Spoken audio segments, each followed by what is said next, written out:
Turkish-led forces are accused of war crimes in Afrin, including deforestation and forced demographic change, over the 6 years since Turkey took control of the northern Syrian district.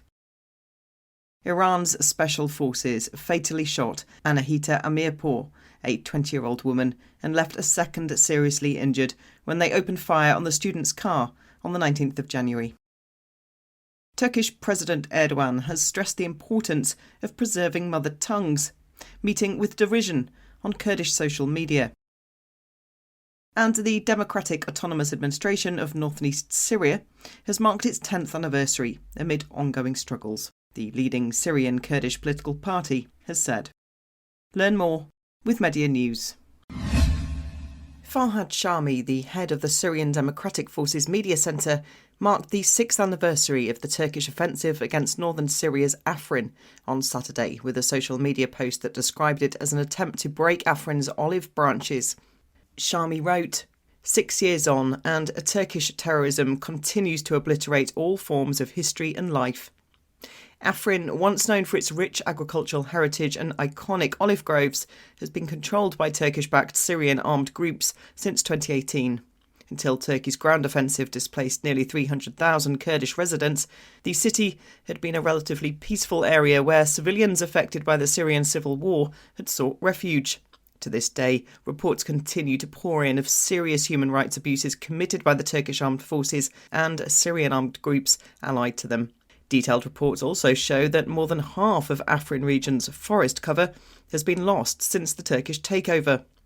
Olive farming, a cornerstone of Afrin's economy and cultural identity for generations, has also been devastated, with evidence confirming the involvement of Turkish-backed militia in uprooting and selling Afrin's olive trees. Iranian plain-clothed intelligence agents killed a 20-year-old student, Anahita Amirpour, and seriously injured another when they opened fire on a car in the city of Boruhat, Lorestan province, on the 19th of January. The Hengor human rights organisation reported. The agents approached a Peugeot 206 carrying Amirpour and another student and ordered them to stop and get out of the vehicle. Eyewitnesses said that the situation escalated when the students, alarmed by the plain-clothed agents, attempted to flee, prompting the intelligence police to open fire. According to the Norwegian-based human rights organisation, over the past 2 days, the Iranian security services have put pressure on the families and friends of the students, urging them to withhold information about Amirpour's death. This is not the first time that plain-clothed Iranian security officers have killed people by firing indiscriminately at their cars. In December 2022, 12-year-old Soha Edibari was shot dead in her family's car, also by the clerical regime's armed forces. Turkish President Erdoğan stressed the importance of preserving the mother tongue as a defence against assimilation in a video message to the European Turkish Association over the weekend. However, his remarks were met with derision on Kurdish social media, with critics pointing to perceived contradictions in Erdoğan's stance at home and abroad, and accusing the Turkish government of promoting domestic policies that suppress the Kurdish language. In his message on Saturday, Erdoğan said, "Our greatest weapon against assimilation is the teaching of our mother tongue, culture, and the values of our civilization to our children, who are the guarantee of our future."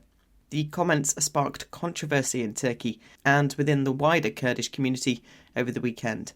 Critics argue that Erdoğan's rhetoric about defending the rights and interests of European Turks contradict the policies implemented within Turkey itself. In particular, they point to the ongoing challenges faced by Turkey's large Kurdish population, including the lack of mother tongue education and suppression of the Kurdish language. The Democratic Autonomous Administration of North and East Syria is based on the principle of coexistence and the unity of the various peoples in the region, the Democratic Union Party has said. The statement, from the leading political party among Syrian Kurds, came on the 10th anniversary of the declaration of cantonal autonomy in the region. It was stressed that, in accordance with the recently declared social contract, the administration represents the aspirations of various components in North and East Syria, including Kurds, Arabs, Syriacs, Assyrians, Armenians, Turkmen, Circassians and Chechens. The administration was initiated at a time when Syrians were facing violence and displacement at the hands of the Islamic State, the statement noted.